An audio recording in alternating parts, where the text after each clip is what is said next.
Buenos días, niños. El día de hoy vamos a ver la clase de lenguaje correspondiente al día lunes 6 de abril. Hoy nos corresponde estudiar los signos de puntuación. Estos signos de puntuación nos sirven para dar pausas y entonación en la lectura de una frase u oración para su mejor comprensión. Tenemos algunos signos de puntuación. Entre los que vamos a estudiar nosotros están el paréntesis, el punto y coma, los puntos suspensivos y los dos puntos. El día de hoy vamos a ver dos de estos signos que son el punto y el punto y coma. Este punto se utiliza para señalar el final de una frase que no sea interrogativa o exclamativa. Debemos tomar en cuenta, niños, que siempre después de un punto vamos a empezar con mayúscula. Dentro del punto nosotros tenemos tres clases de puntos. El punto y seguido, que nos sirve para separar enunciados dentro de un mismo párrafo. El punto aparte, en cambio, va a poner fin a un párrafo, es decir, va a separar un párrafo de otro. Y el punto final es el que finaliza un texto u oración.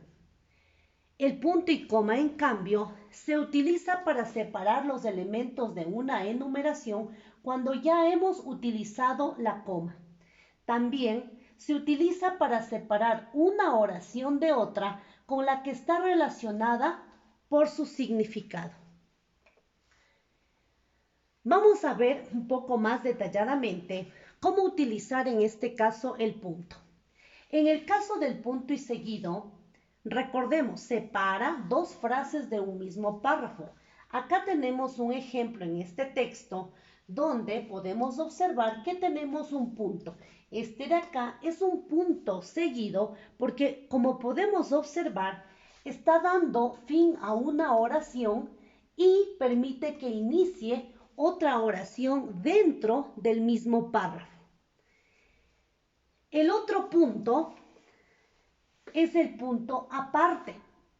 Marca el final de un párrafo. Acá podemos observar que luego de este párrafo se pone un punto. Este punto está finalizando el párrafo y el siguiente párrafo, acuérdese también que va a empezar con mayúscula y el siguiente párrafo estará ya escrito en la siguiente línea. Tenemos también el punto final. Este punto final, como el nombre lo dice, nos va a indicar el final de un texto. Por ejemplo, acá tenemos un texto corto y el último punto que nosotros encontramos en el texto, a este le llamamos el punto final. Otro de los signos que también debemos saber cómo utilizar es el punto y coma. Vamos nuevamente a repasar las dos formas en las que nosotros podemos utilizar el punto y coma y algunos ejemplos. En el primer caso dice, se utiliza para separar los elementos de una enumeración cuando ya hemos utilizado la coma. Por ejemplo, acá tenemos esta frase. En inglés, perro se dice dog, en francés, chien, en alemán, Hund y en portugués, cachorro. Aquí podemos ver que la oración está utilizando las comas. Entonces, para separar estos elementos que ya se están enumerando, utilizamos también el punto y coma.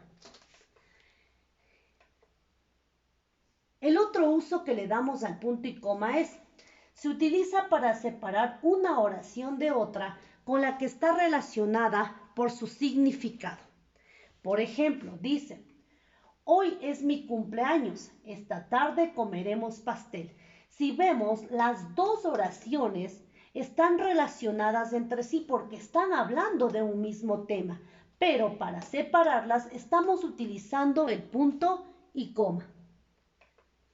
Una vez explicado en qué momento se utiliza cada uno de los signos, vamos a ver algunas actividades para que usted pueda entender un poquito más en qué momentos utilizamos cada uno de los signos de puntuación. En la primera actividad, pinte el punto donde corresponda. Tenemos este texto que dice, Es una 100 años de soledad. Es una novela del escritor Gabriel García Márquez. Aquí si vemos tenemos un punto. Este punto será un punto seguido porque después continúa el texto y este texto está iniciando con mayúscula.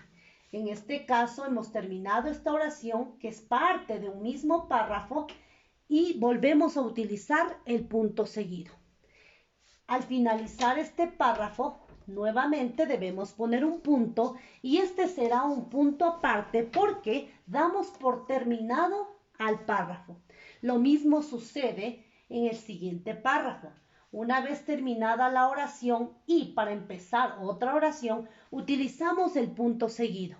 Y para terminar el párrafo, utilizamos el punto final, que en este caso está terminando todo el texto.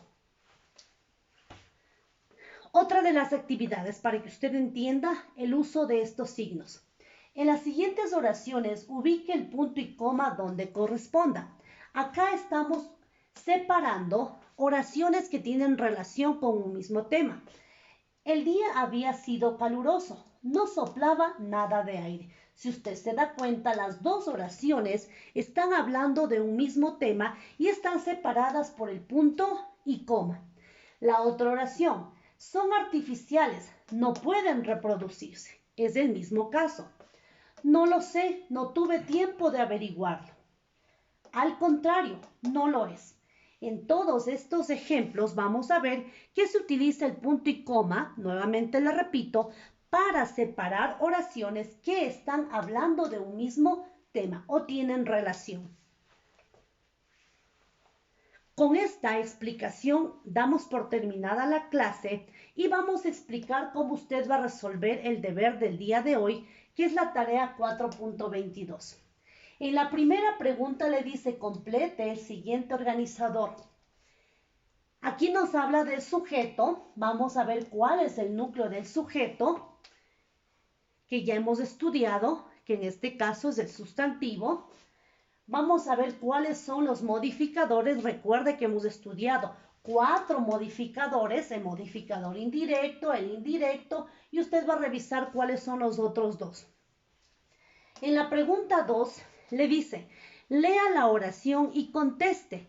Andrea y Carlos, mis vecinos, vinieron de la universidad temprano. Vamos a buscar cuál es el núcleo del sujeto. Recuerde que el núcleo del sujeto es el sustantivo.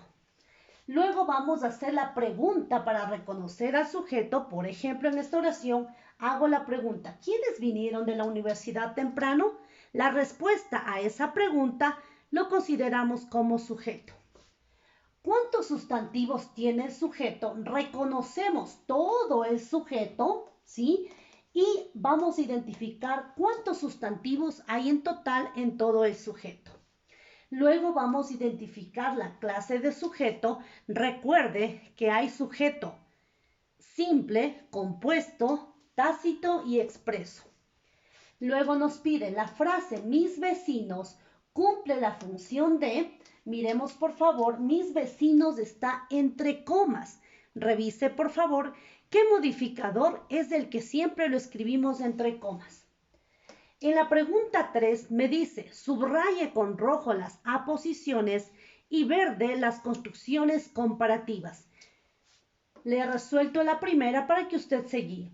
Los sacerdotes como los profesores orientan nuestra vida. Acá tenemos subrayado de color verde porque es una construcción comparativa. Recuerden, niños, que la construcción comparativa lo que hace es comparar al núcleo del sujeto con otro objeto. Este de acá también le he resuelto para que usted se guíe. La señora María, la vecina, necesita ayuda con la mudanza. Si nos fijamos, acá yo tengo una frase entre comas que viene a ser una aposición. Por eso le hemos subrayado con color rojo.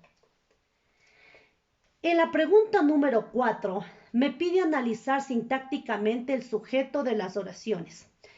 Recuerden, niños, primero leo la oración, separo en sujeto y predicado, identifico tanto el núcleo del sujeto como el núcleo del predicado y luego voy a identificar cada uno de los modificadores. Por ejemplo, tengo Carlos, mi hermano mayor, viajará a Roma.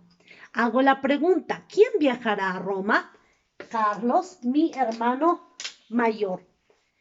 Vamos identificando. Carlos, que es el sustantivo, viene a ser el núcleo del sujeto, que es de quien estamos hablando en la oración. Mi hermano mayor, vemos que está entre comas, por lo tanto, es una aposición. Y viajará, que es el núcleo del predicado. De esta manera, usted realiza el análisis sintáctico. Lo mismo hacemos con la siguiente oración que le vamos a dar también como ejemplo, que dice, salieron de excursión mis amigos de la escuela. Separamos el sujeto y predicado haciendo la pregunta. ¿Quiénes salieron de excursión? Mis amigos de la escuela. Luego identificamos mis, que viene a ser modificador directo, amigos, que es el núcleo del sujeto, y de la escuela, que es un modificador indirecto. Recuerde, los modificadores directos siempre van a ser artículos y adjetivos. El núcleo del sujeto siempre va a ser un sustantivo y el modificador directo siempre va a tener una preposición acompañada de un complemento. Con estas indicaciones, por favor, espero que ustedes puedan realizar la tarea sin ningún problema. Muchas gracias, chicos.